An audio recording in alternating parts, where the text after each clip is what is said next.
Online life versus real life. 3 years తర్వాత కలిసిన friends. ఎప్పుడు ఆన్లైన్లోనే జీవించే అబ్బాయికి రియాలిటీలో జీవించడమే ముఖ్యం అని తెలియజేసే అమ్మాయికి మధ్య కాన్వర్జేషనే ఈ కథ. హాయ్ సావ్య, హాయ్ సుధీర్, ఎలా ఉన్నావు? వాట్సాప్లో మెసేజ్ చెయ్యి, రిప్లై ఇస్తాను. అదేంటి, సరేలే. మీ అమ్మగారు ఎలా ఉన్నారు? నిన్న మదర్స్ డే కదా, ఏం గిఫ్ట్ ఇచ్చావు? ఆన్లైన్లో పిజ్జా ఆర్డర్ ఇచ్చాను, డెలివరీ బాయ్ తీసుకెళ్ళి అమ్మకి ఇచ్చాడు. అదేంటి, నీ చేతులతో అమ్మకి తినిపించవా? పని మనిషికి డబ్బులు ఇచ్చేది ఎందుకు, ఆమె తినిపిస్తుంది.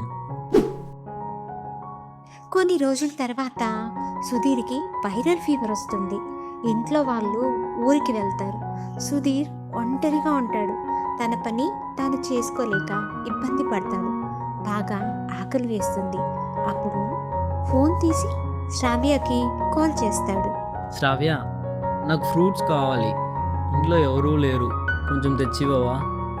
ఆన్లైన్లో ఆర్డర్ చేయు, పని మనిషికి డబ్బులు ఇస్తున్నావు కదా, ఆమె నీ పనులన్నీ చేస్తుంది. నాకు ఫీవర్ వచ్చింది అని పని మనిషి రావడం మానేసింది. అమ్మ ఉంటే అన్ని చూసుకునేది, ఊరెళ్ళింది. ప్లీజ్ కొంచెం హెల్ప్ చేయవా అని చెప్పి ఏడుస్తాడు సుధీర్. ప్రేమను చూపించే సోషల్ మీడియా యాప్స్ ఇంకా కనిపెట్టలేదు సుధీర్. ఎప్పుడు ఎవరిని పట్టించుకోకుండా ఆన్లైన్ జీవిస్తున్నావు. అవసరమైనప్పుడు మాత్రం ఆన్లైన్ పనిచేయదు కదా, అందుకే రియాలిటీలో బ్రతుకు, టెన్షన్ పడకు. నేను ఫ్రూట్స్ మెడిసిన్స్ కూడా తీసుకొని వస్తున్నాను. ఫ్రూట్స్ మెడిసిన్స్ తెచ్చి సుధీర్కి ఫీవర్ తగ్గే వరకు శ్రావ్య తన మిగతా ఫ్రెండ్స్ సహాయం తీసుకొని సుధీర్కి హెల్ప్ చేస్తుంది.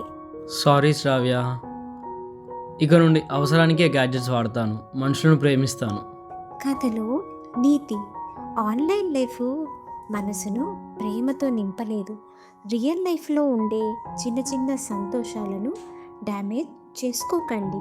ప్రేమ, ఆప్యాయత ఆన్లైన్లో దొరకవు.